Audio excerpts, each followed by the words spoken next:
Hello learners, आप सभी को प्यार भरा नमस्कार। ज्ञानस्थली क्लासेस के यूट्यूब सेशन में आपका बहुत बहुत स्वागत है। आपका बहुत बहुत स्वागत है हमारे अभ्यास सीरीज़ में। ये हमारा डेली एमसीक्यू प्रैक्टिस सीरीज़ है और आपके अपकमिंग एग्जामिनेशन के लिए बहुत ही इंपॉर्टेंट सीरीज़ है। हमारा ये सीरीज़ जो है ये लगभग 16 क्लासेस ऑलरेडी हो चुके हैं। तो अगर आपने पहले के प्रैक्टिस सीरीज़ नहीं किए हैं तो उनको भी देख सकते हैं, और साथ ही साथ अगर इस वीडियो को देख रहे हैं पहले की सीरीज़ देखने के बाद तो प्लीज़ लाइक कर दीजिए इस वीडियो को, और साथ ही साथ अपने कॉमेंट्स जो है ज़रूर करके बताइए कि ये सीरीज़ आपको कैसा लग रहा है।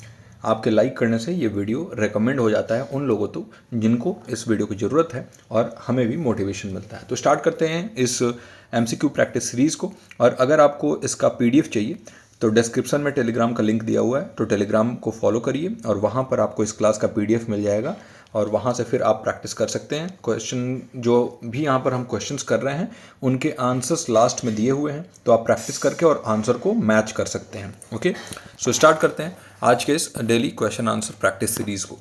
पहला क्वेश्चन है, which communication theory explains that media effects are mediated by opinion leaders and filtered through interpersonal communication. बताइए कौन सा संचार सिद्धांत बताता है कि मीडिया प्रभावों की मध्यस्थता राय के नेताओं द्वारा की जाती है और पारस्परिक संचार के माध्यम से फिल्टर की जाती है। पहला है ऑप्शन एजेंडा सेटिंग थ्योरी, दूसरा ऑप्शन है हाइपोडर्मिक नीडल थ्योरी, तीसरा ऑप्शन है टू स्टेप फ्लो थ्योरी, और चौथा है स्पाइरल ऑफ साइलेंस थ्योरी। यानी एजेंडा निर्धारण सिद्धांत, हाइपोडर्मिक सुई सिद्धांत, दो चरणीय प्रवाह सिद्धांत और मौन सिद्धांत का सर्पिल। आपको बताना है कि इसका जो सही आंसर है, सही करेक्ट आंसर है क्या होगा। आपको वही सिंपल जो डेली मैं आपको बताता हूँ कि क्वेश्चन नंबर लिखिए, क्वेश्चन नंबर लिख के और आगे में ऑप्शन लिख दीजिए कि कौन सा ऑप्शन इसका सही होगा, उसको सेलेक्ट करके और आंसर कमेंट सेक्शन में अपने ज़रूर लिख दीजिए। इससे मैं भी ट्रैक कर पाता हूँ आपके जो भी आंसर्स हैं, और आपको भी लगेगा कि हाँ कितने क्वेश्चन आपने सही किए। तो देखिए, अगर इस क्वेश्चन के पर्टिकुलरली बारे में बात करें ना, तो जहाँ पर ये फिल्टर होने की बात की जा रही है कि यहाँ पर जो है जो भी इन्फॉर्मेशन आता है उसको फिल्टर किया जाता है ओपिनियन लीडर्स द्वारा और मीडिएट किया जाता है, और फिर जो है इस कम्युनिकेशन को पहुँचाया जाता है। इसको हम कहते हैं टू स्टेप फ्लो थ्योरी, है ना, यानी दो चरणीय प्रवाह सिद्धांत, टू स्टेप फ्लो थ्योरी इसको हम कहते हैं। टू स्टेप फ्लो थ्योरी क्या कहता है? ये कहता है कि जो मीडिया मैसेजेज हैं ये पहले ओपिनियन लीडर्स तक जाते हैं, है ना। ओपिनियन लीडर्स कौन होते हैं? जो इन सभी चीज़ों की मध्यस्थता करते हैं और सभी चीज़ों को डिसाइड करते हैं कि कौन सा न्यूज़ आपको दिखाना है, कौन सा न्यूज़ नहीं दिखाना है, कौन से न्यूज़ पे ज़्यादा एम्फेसाइज करना है यानी ज़्यादा जोर देना है, कौन सा न्यूज़ जो है स्किप कर देना है। वो ओपिनियन लीडर्स हैं। और उसके बाद वो इन्फॉर्मेशन जो है वो इंटरपर्सनल कम्युनिकेशन तक पास होता है, मतलब वो आप तक पहुंचाया जाता है। तो यानी कि जो लार्जर ऑडियंस है उनको इन्फ्लुएंस कर रहे हैं ये, है ना। तो इससे आप देखते हैं ना कि मीडिया जिसको चाहे उसको गिरा सकती है, जिसको चाहे उठा सकती है। मीडिया एक ओपिनियन क्रिएट कर देती है लोगों के मन में, और इससे जो है कई बार आने वाले जो नतीजे हैं चुनावों के वो भी बदल जाते हैं। अगर मीडिया एक तरफा, मतलब जिस तरफ मीडिया होगा उस तरफ जो है ज़्यादा वोट्स पड़ने लगते हैं, एक माहौल बदल जाता है। तो इसको हम कहते हैं टू स्टेप फ्लो थ्योरी, यानी दो चरणीय प्रवाह सिद्धांत, जिसमें ओपिनियन लीडर्स मीडिएट करते हैं और फिल्टर करते हैं, उसके बाद कम्युनिकेशन को वहाँ पर पहुँचाया जाता है आप तक। तो आई होप कि ये क्वेश्चन आपका सही हुआ हो। अगले प्रश्न पे चलते हैं। क्वेश्चन नंबर 2 लिख के और जो करेक्ट आंसर होगा वो अपने कमेंट सेक्शन में जरूर लिख दीजिएगा। तो अगला क्वेश्चन है, the concept of noise in the communication process primarily affects which of the following component. बताइए संचार प्रक्रिया में जो शोर की अवधारणा मुख्य रूप से निम्नलिखित में से किस घटक को प्रभावित करती है। इसके साथ साथ आपको ये भी बताना है कि ये नॉइज़ का जो कॉन्सेप्ट है ये पहली बार किस मॉडल ऑफ कम्युनिकेशन में आया था। इस क्वेश्चन के एंड में मैं आपको बताऊंगा, तब तक जो है आप सोचिए कौन से मॉडल में नॉइज़ पहली बार जो है इंट्रोड्यूस किया गया था। इस प्रश्न के लिए पहला ऑप्शन है सेंडर, दूसरा ऑप्शन है मैसेज, तीसरा ऑप्शन है चैनल और चौथा ऑप्शन है रिसीवर। मतलब अगर हम संचार प्रक्रिया में शोर की अवधारणा के बारे में बात करें तो बताइए कि ये सबसे ज़्यादा इफेक्ट किसको करता है इन चारों में से। जो नॉइज़ है, क्या वो सेंडर को इफेक्ट करता है, या फिर मैसेज को इफेक्ट करता है, या फिर चैनल को इफेक्ट करता है, या फिर रिसीवर को इफेक्ट करता है ना।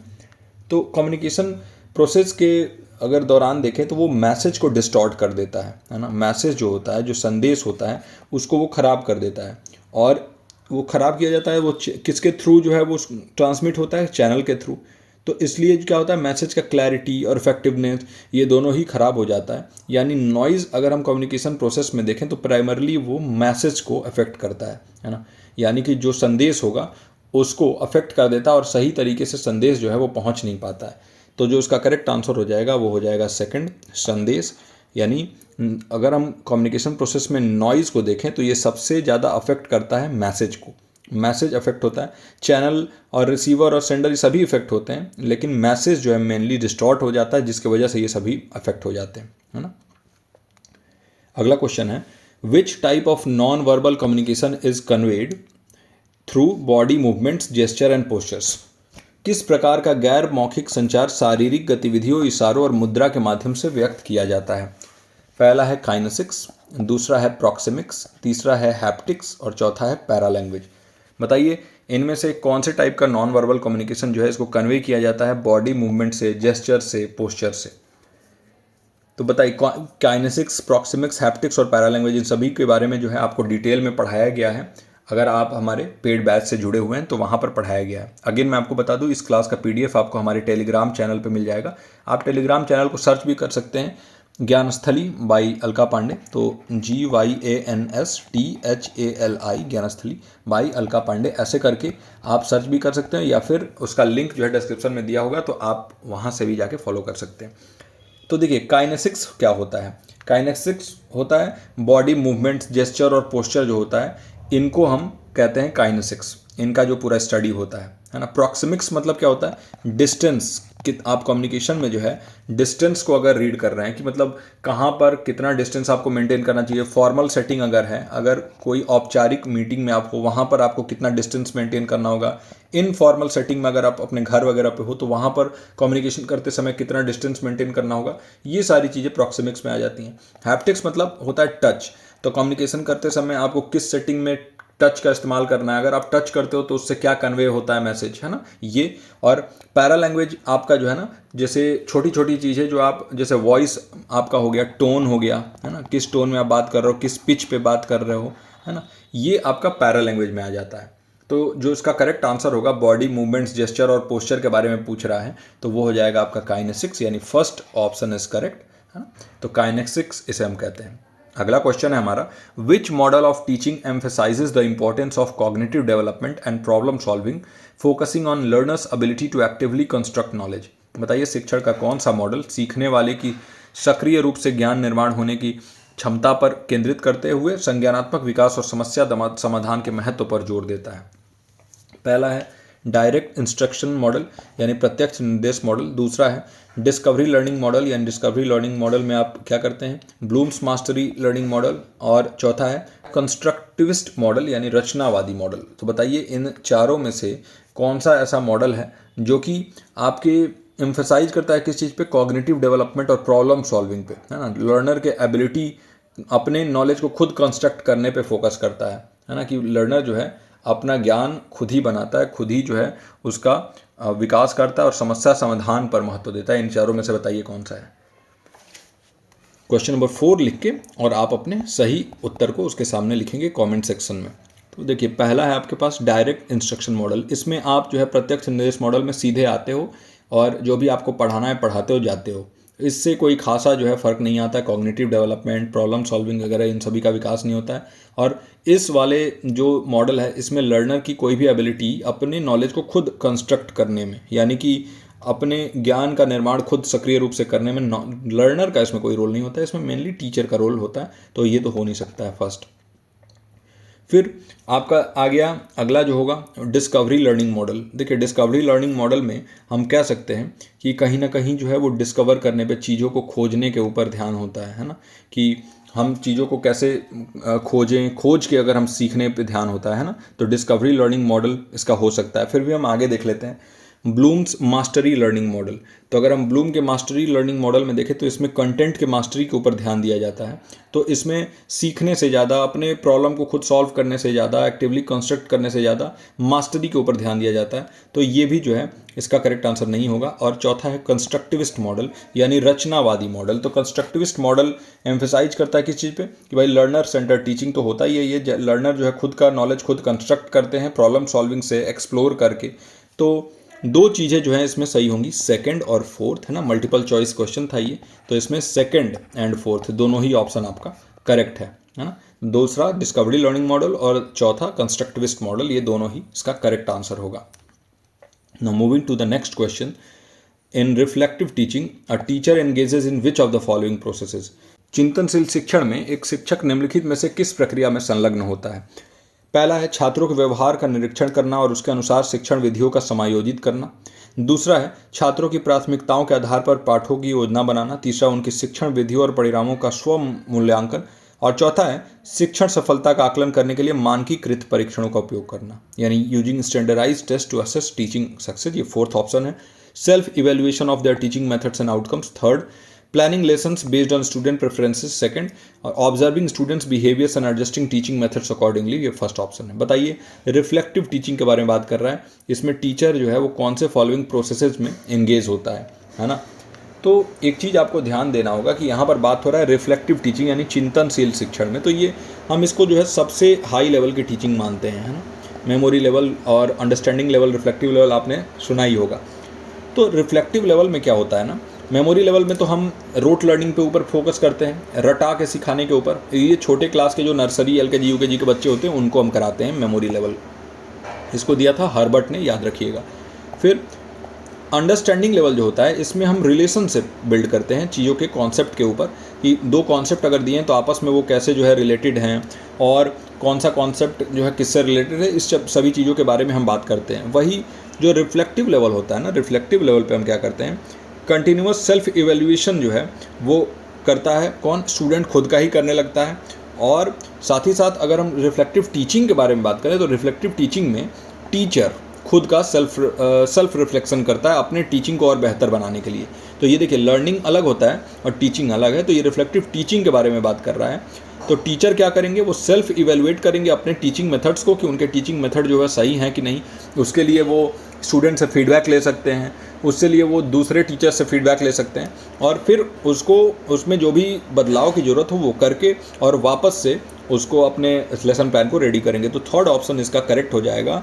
चिंतनशील शिक्षण में एक शिक्षक जो है वो उनकी शिक्षण विधियों और परिणामों का स्व मूल्यांकन करते हैं, है ना।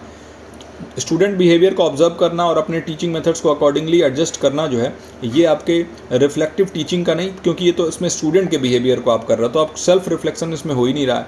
लेसन प्लान करते हो उनके स्टूडेंट के प्रेफरेंसेस पे, अगेन इसमें किसी भी तरीके का रिफ्लेक्टिव टीचिंग नहीं है। वही स्टैंडर्डाइज टेस्ट अगर आप बनाते हो टीचिंग को सक्सेसफुल बनाने के लिए, तो स्टैंडर्डाइज टेस्ट किसी भी तरीके के आप सेल्फ इवेल्युएशन से जो है नहीं होता है। ये तो एक स्टैंडर्ड टेस्ट आपने बस डिज़ाइन कर दिया ताकि आसानी से आप टेस्ट ले सको। तो थर्ड ऑप्शन ज़्यादा करेक्ट है, जिसमें टीचर खुद ही खुद का मूल्यांकन करते हैं और देखते हैं कि हाँ वो पहले कैसा पढ़ाते थे, अब उनका जो है टीचिंग में क्या क्या सुधार है और क्या क्या सुधार करने की ज़रूरत है और अकॉर्डिंगली वो सुधार करते भी हैं। अगले क्वेश्चन पे चलते हैं। विच of the following is not a characteristic of effective classroom management. एक बार फिर से बता दूं, अगर यहाँ तक आप क्लास हमारा देख रहे हो और हमारा ये एफर्ट आपको अच्छा लगता है तो काइंडली इस वीडियो को लाइक कर दीजिए और साथ ही साथ अपने बहुत अच्छे कमेंट्स जो है जो आप छोड़ के जाते हो तो उससे मुझे मोटिवेशन मिलता है, तो वो भी ज़रूर करिएगा। और अपने क्वेश्चन नंबर लिख के, जैसे ये क्वेश्चन नंबर 6 है तो आप क्वेश्चन नंबर 6 लिख के और उसके सामने अपना ऑप्शन जरूर लिखा करिए। तो बताइए, निम्नलिखित में से कौन प्रभावी कक्षा प्रबंधन की विशेषता नहीं है। तो यानी प्रभावी कक्षा प्रबंधन के बारे में बात हो रहा है। Effective classroom management. Classroom management क्या होता है?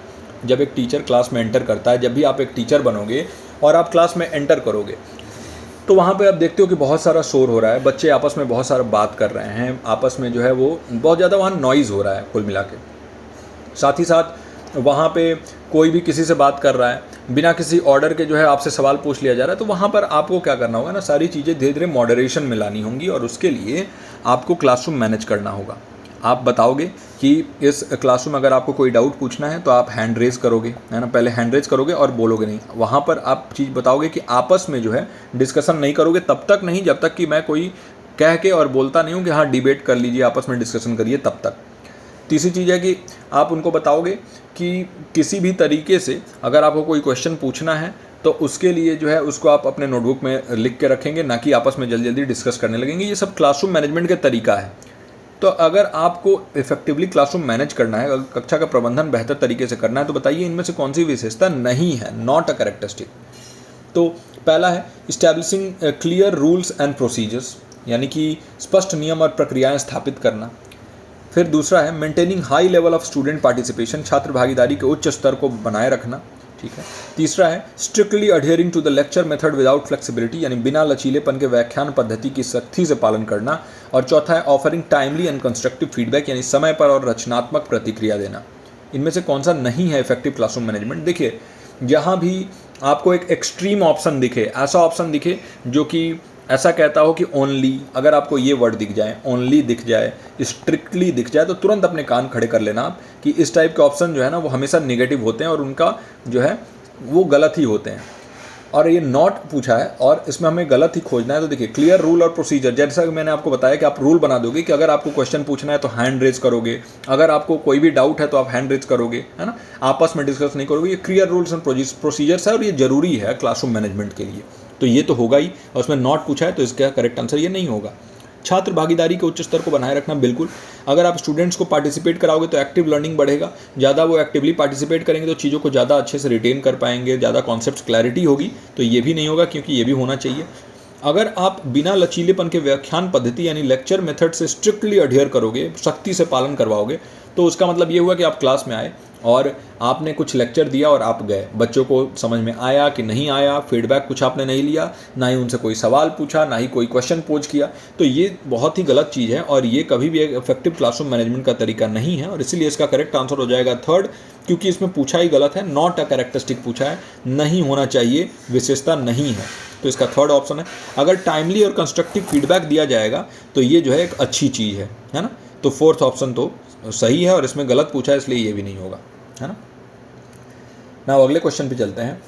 विच type of research is aimed at solving an immediate practical problem often involve collaboration between the researcher and the stakeholder. बताइए किस प्रकार के अनुसंधान का उद्देश्य तत्काल व्यवहारिक समस्या को हल करना है और इसमें अक्सर शोधकर्ता और हितधारकों के बीच सहयोग शामिल होता है। जब भी आपका ये तत्काल आ जाए, इमीडिएट, जैसे ही ये आए इमीडिएट प्रैक्टिकल प्रॉब्लम आ जाए, है ना, एजुकेशन से रिलेटेड प्रॉब्लम आ जाए, है ना, तो तुरंत अपने कान खड़े कर लेना और आप समझ जाना कि ये जो है इसमें जो करेक्ट आंसर होगा वो होगा एक्शन रिसर्च, है ना।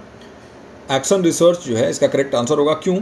देखिए, इमीडिएट प्रॉब्लम सॉल्व करने के बारे में अगर बात करें, प्रैक्टिकल प्रॉब्लम सॉल्व करने के बारे में अगर बात करें, तो वहाँ पर एक्शन रिसर्च ही हम सही करेंगे, क्योंकि इसको यूज़ किया जाता है इमीडिएट प्रॉब्लम सॉल्व करने के लिए, तुरंत जो प्रॉब्लम करंट में हो रहे हैं उनको सॉल्व करने के लिए। और ये कोलैबोरेटिव अप्रोच होता है जिसमें रिसर्चर और पार्टिसिपेंट्स आपस में कोलैबोरेट करके प्रॉब्लम को सॉल्व करने की कोशिश करते हैं। बेसिक रिसर्च जो है, बुनियादी अनुसंधान, ये तो बिल्कुल बेसिक होता है। आपको मालूम है कि इसमें आप नॉर्मल तरीके से सबसे पहले क्वेश्चन को फ्रेम करोगे, फिर आप जो है लिटरेचर रिव्यू करते हो, लिटरेचर रिव्यू करने के बाद से आप जो भी मेथड्स होंगे उनका चुनाव करते हो, डेटा कलेक्शन करते हो, डेटा एनालिसिस करते हो, रिजल्ट को वो करते हो। और बेसिक रिसर्च अगर हम मेनली देखें ना, तो ये जो है नॉलेज को एनहेंस करने के लिए किया जाता है कि जो भी अभी नॉलेज अवेलेबल है इसमें कुछ एडिशन हम कर सकें।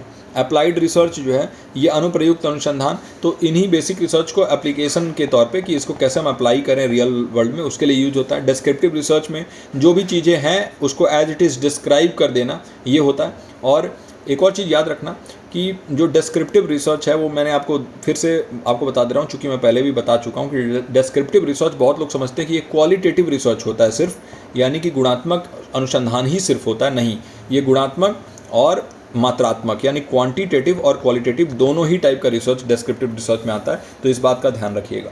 इसका सही उत्तर होगा क्रियात्मक अनुसंधान, एक्शन रिसर्च, है ना। एक्शन रिसर्च में आप इमीडिएट प्रैक्टिकल प्रॉब्लम को सॉल्व करने की कोशिश करते हैं। अच्छा, पीछे एक क्वेश्चन मैंने आपसे पोज किया था और शायद उसका मैंने आपको आंसर नहीं बताया था, तो एक बार देख लेते हैं वो कौन सा क्वेश्चन है। तो ये क्वेश्चन है आपका नॉइज़ वाला, है ना। नॉइज़ से मैंने आपको पूछा था कि बताइए कौन सा मॉडल होगा जिसमें जो नॉइज़ का कॉन्सेप्ट है पहली बार दिया गया था, तो ये इसका सही आंसर होगा Shannon Weaver model. Shannon Weaver model जो है इसमें नॉइज़ को पहली बार इंट्रोड्यूस किया गया था। ये एक वन वे मॉडल है ना, और एक तरफा मॉडल है, इसमें फीडबैक का कोई मैकेनिज्म नहीं होता है। और आपसे अब मैं होमवर्क पूछ रहा हूँ, बताइए फीडबैक का मैकेनिज्म पहली बार किस मॉडल में दिया गया था, है ना। किस मॉडल में पहली बार फीडबैक यानी प्रतिक्रिया का जो ये मैकेनिज्म है वो पहली बार दिया गया था। ओके, तो ये आपको बताना है। चलिए बाकी हम आगे बढ़ते हैं। तो हमारा अगला क्वेश्चन अब है, which of the following statistical techniques is use to determine the relationship between two variables. बताइए निम्नलिखित में से किस सांख्यिकीय तकनीक का उपयोग दो चरों के बीच संबंध निर्धारित करने के लिए किया जाता है। पहला है एनोवा, दूसरा है कोरिलेशन यानी सहसंबंध, तीसरा है काई स्क्वायर टेस्ट, चौथा है फैक्टर एनालिसिस। अगर आपको रिलेशनशिप डिटरमाइन करना है दो वेरिएबल्स के बीच में, तो कौन से स्टैटिस्टिकल टेक्निक यानी सांख्यिकीय तकनीक का उपयोग हम करते हैं, बताइए।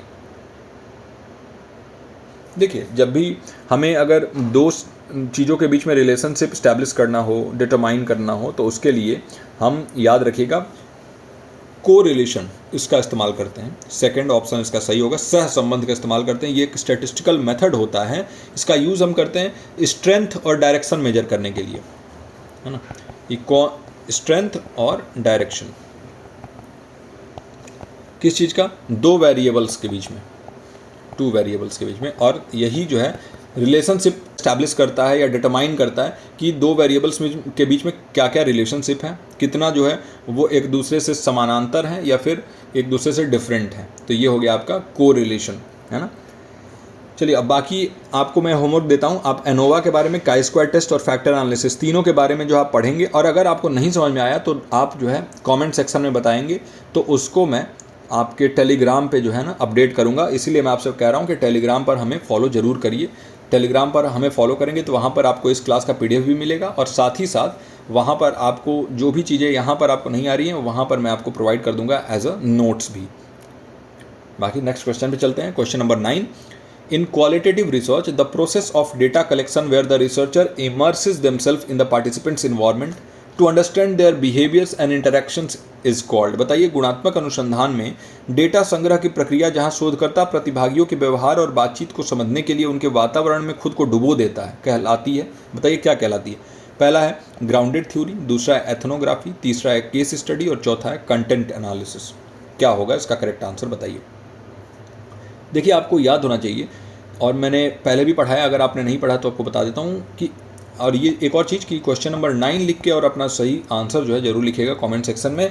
तो देखिए, एथनोग्राफी क्या होता है, इसमें रिसर्चर खुद को इमर्स कर लेता है उस इन्वायरमेंट में जिसमें पार्टिसिपेंट रहते हैं। फॉर एग्जांपल, आप जो है असम गए हुए हो और यहाँ पर आप जो है एक कम्युनिटी से मिले, एक ऐसी कम्युनिटी जो आदिवासी की तरह रहती हैं।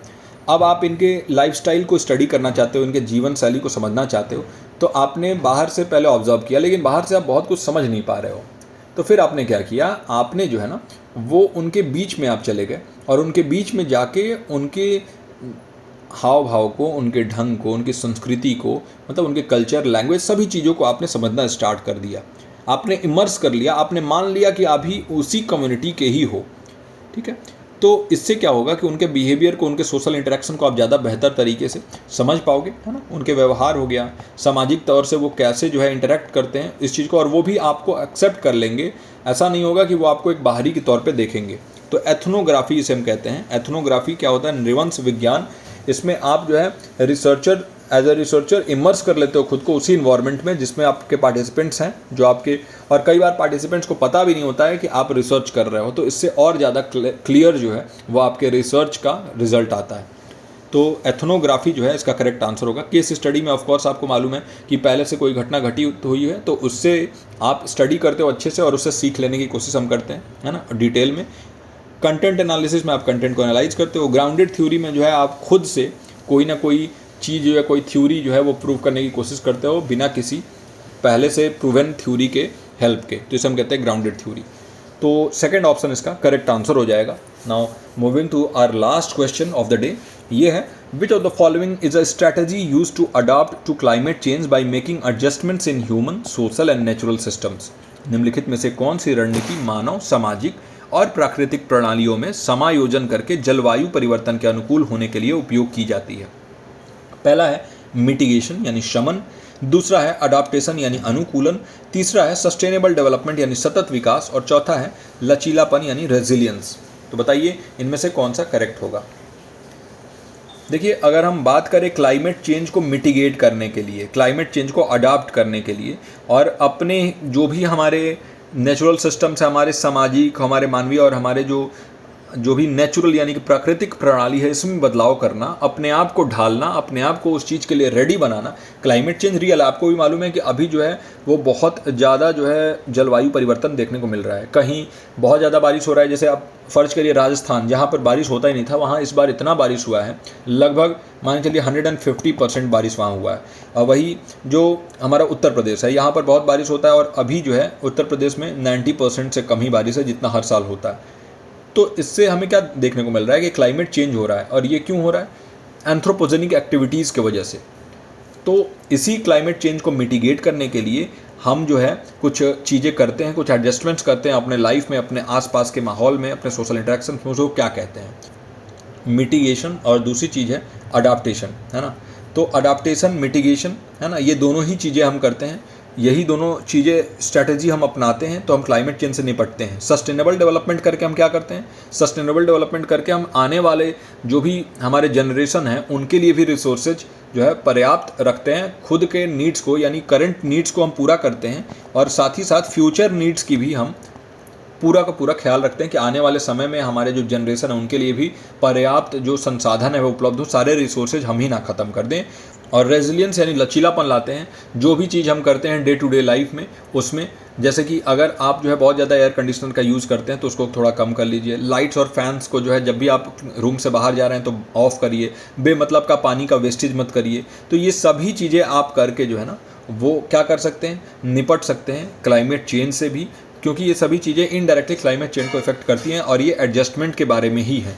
तो इसलिए इसका सारा ही ऑप्शन सही होगा। फर्स्ट, सेकंड, थर्ड और फोर्थ यानी mitigation, adaptation, sustainable development and resilience, ये चारों ही ऑप्शन आपका सही होगा। इसमें हम इन सभी में हम एडजस्टमेंट करते हैं अपने करंट नीड्स को पूरा करके और फ्यूचर नीड्स की भी ख्याल रखते हैं। तो मिटिगेट करना, अडाप्ट करना, सस्टेनेबल डेवलप करना और रेजिलियंस अपने अंदर लाना, ये सभी इंपॉर्टेंट है और यही इसका करेक्ट आंसर होगा। यानी 1, 2, 3, 4 चारों ही ऑप्शन इसका करेक्ट होगा। तो आई होप कि आज का ये सेशन आपको बहुत अच्छा लगा हो, आपके लिए जो है काफ़ी हेल्पफुल रहा हो। तो अगर आप चाहते हैं इस क्लास का PDF लेना तो आप टेलीग्राम पर हमें फॉलो कर सकते हैं। यही है आपका टेलीग्राम का लिंक जो है डिस्क्रिप्शन में भी मिल जाएगा, वहाँ से जाकर आप फॉलो कर लीजिए। इस क्लास का PDF वहीं आपको मिल जाएगा और डेली जुड़िए हमारे इन सेशन से। बहुत ही इंटरेस्टिंग सेशन जो है वो हमारा चल रहा है। तो चलिए मिलते हैं अगले वीडियो में। टिल देन आप अपना और अपनों का ख्याल रखिए। नमस्कार।